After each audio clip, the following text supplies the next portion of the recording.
पाल वंश, इस वंश का संस्थापक गोपाल था। पाल वंश के संस्थापक बौद्ध धर्म के अनुयायी थे। प्रमुख शासक धर्मपाल, पाल वंश का सबसे महान शासक। विक्रमशील, निर्वाण नारायण, राजत्रयाधिपति आदि उपाधियां धारण की। विक्रमशिला विश्वविद्यालय की स्थापना की। गुजराती कवि सोढ़ल ने उदय सुंदरी कथा में धर्मपाल को उत्तरापथ स्वामी कहा है। महिपाल प्रथम, पाल वंश का दूसरा शासक। महिपाल ने दीपक श्रीगान अतिशा नामक बौद्ध भिक्षु के नेतृत्व में एक बौद्ध प्रचार मंडल तिब्बत भेजा था। उसके बाद तीसरा शासक रामपाल, इसके दरबार में संध्याकर नंदी विद्वान था। इसके द्वारा रामचरितमानस लिखा गया था, जिसने कैवर्त किसान विद्रोह का उल्लेख है। ठीक है, यह है पाल वंश। और इसके बाद राष्ट्रकूट वंश भी इसी के साथ हम लोग ये कर लेते हैं। दक्षिण से उत्तर भारत की राजनीति में हस्तक्षेप करने वाला दक्षिण की पहली शक्ति राष्ट्रकूट थी। दंतीदुर्ग राष्ट्रकूट वंश का संस्थापक था। इसने एलोरा में दशावतार मंदिर गुफा संख्या 15 का निर्माण करवाया। उसके बाद जो शासक हुए वो कृष्ण प्रथम। उपाधियां शुभतुंग, छत प्रजाबाग आदि। पथरीली पहाड़ी के पाषाण को काटकर एलोरा में प्रसिद्ध कैलाश मंदिर गुफा संख्या 16 गुहा मंदिर का निर्माण करवाया। इस मंदिर का मुख्य वास्तुकार कोंकण था। इस मंदिर को शैलकृत स्थापत्य का आश्चर्य कहा जाता है। उसके बाद जो शासक हुए उनका नाम था ध्रुव, उपाधि धारावर्ष। प्रथम राष्ट्रकूट शासक जिसने त्रिकोणीय संघर्ष में भाग लिया। उसके बाद जो शासक आए वो थे अमोघवर्ष, ये जैन धर्म का अनुयायी था। लक्ष्मी देवी का भक्त, प्रजा को महामारी से बचाने हेतु अपने बाएं हाथ की उंगली काटकर लक्ष्मी देवी को भेंट कर दी थी। अमोघवर्ष की रचनाएं कविराज, रत्नमालिका। अमोघवर्ष ने निम्नलिखित विद्वानों को अपने दरबार में आश्रय दिया। विद्वान जिनसेन, जिसने आदि पुराण। सक्टायन, जिसने अमोघ वृत्ति। महावीर चार्य, जिसने गणित सार संग्रह का रचना किया।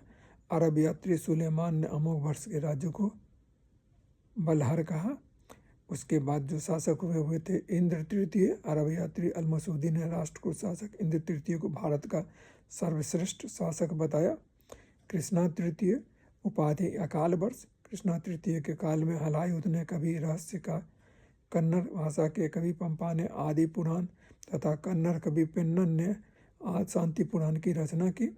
राष्ट्रकूट ने अपने राज्यों में अरब व्यापारियों को बसने, इस्लाम प्रचार एवं मंदिर बनाने की स्वतंत्रता दी। महिलाएं चेहरे पर पर्दा नहीं करती। अरब लेखक अबू जैद के अनुसार त्रिपक्षीय संघर्ष 8वीं शताब्दी के अंत से शुरू होकर 150 वर्ष तक अनेकों चरणों में चला। त्रिपक्षीय संघर्ष में अंततो गत्वा गुर्जर प्रतिहार की ही विजय रही। नागभट्ट द्वितीय ने कन्नौज को जीतकर अपने राज्य में मिला लिया और कन्नौज को प्रतिहारों की स्थायी राजधानी बनाया। त्रिपक्षीय संघर्ष का प्रथम चरण वत्सराज, ध्रुव प्रथम और धर्मपाल के बीच में हुआ। अब इसको जो है सो आप लोग अगर कॉलम बना सकें तो 3 कॉलम बना लीजिए, ठीक है ना। एक में पहला में गुर्जर प्रतिहार, दूसरा में पाल और तीसरा में राष्ट्रकूट। मैं पहला, दूसरा, तीसरा बोलूँगा, आप नोट कर लीजिएगा। पहला वत्सराज, इन्होंने रूल किया 783 से 800 ईस्वी में। दूसरे में डालिए धर्मपाल 770 से 810 और तीसरा ध्रुव प्रथम 780 से 783 ईस्वी। नहीं, चलिए ऐसे कन्फ्यूजन हो जाएगा, मैं और क्लियर करके बोल देता हूँ। गुर्जर प्रतिहार का पहले नोट कर लीजिए। वत्सराज 783 से 800 ईस्वी, नागभट्ट द्वितीय 800 से 833 ईस्वी, मीर भोज 836 से 885 ईस्वी, महेंद्रपाल प्रथम 885 से 910 ईस्वी और महिपाल प्रथम 912 से 943 ईस्वी।